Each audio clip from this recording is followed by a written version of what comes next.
Coming up on Network Africa. Zambia's Foreign Minister Henry Kalaba resigns, says his decision stems from swelling levels of corruption.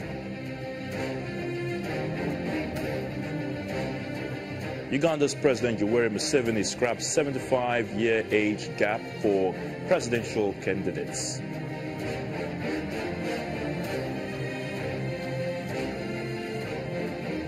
New President-elect George Weah tempers expectations, plans agriculture push for Liberia.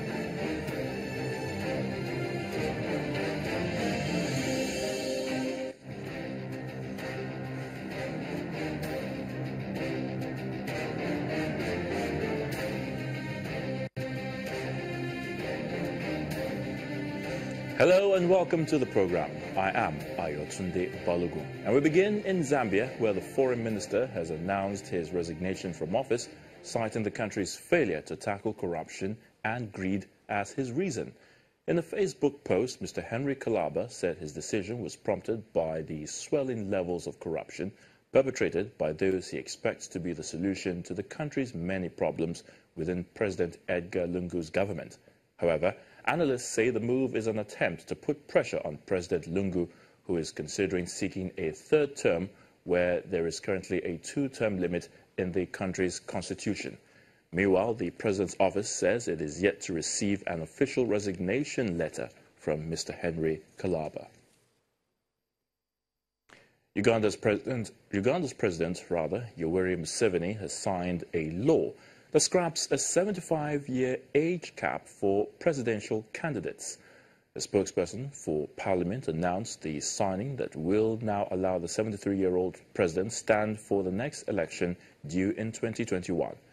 Critics say this move will allow him to remain in power indefinitely after ruling Uganda for 31 years.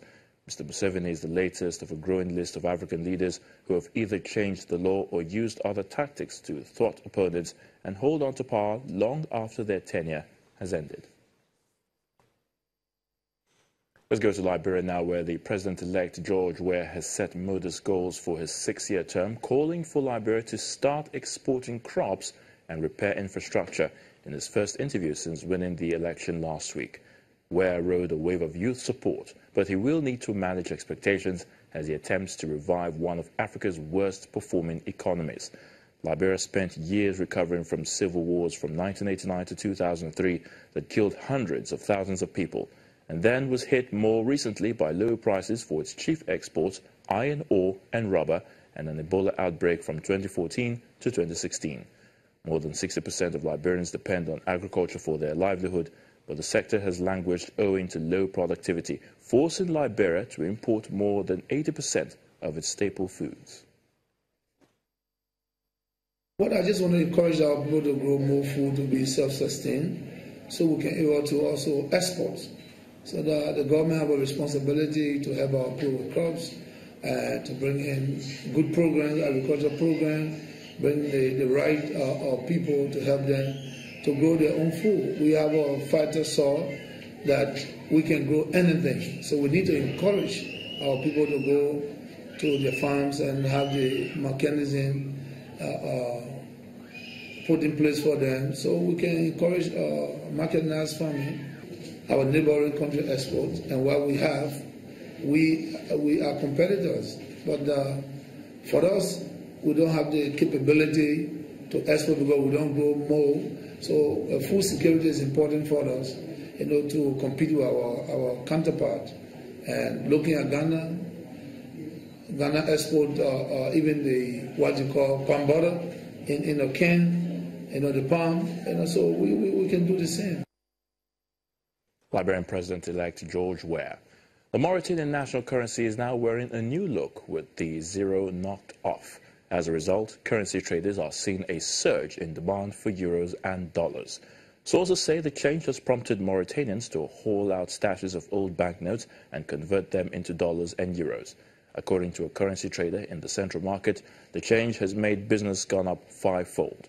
President Ould Abdelaziz had said in November that the change will protect the public's purchasing power. The circulation of the new polymer notes took effect from January the 1st this year. Civil servants in Burkina Faso now have to work an extra 30 minutes per day, a change that came into effect on New Year's Day.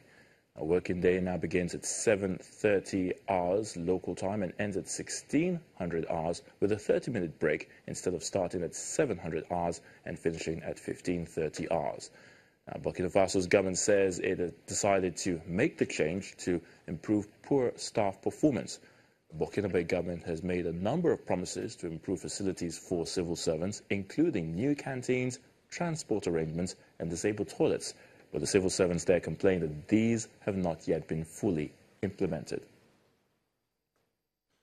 The Ethiopian government has made public the pardon and release of all political prisoners in the country. According to the Prime Minister, Miriam Desalegn, the notorious Mekelawi prison will be closed and turned into a museum.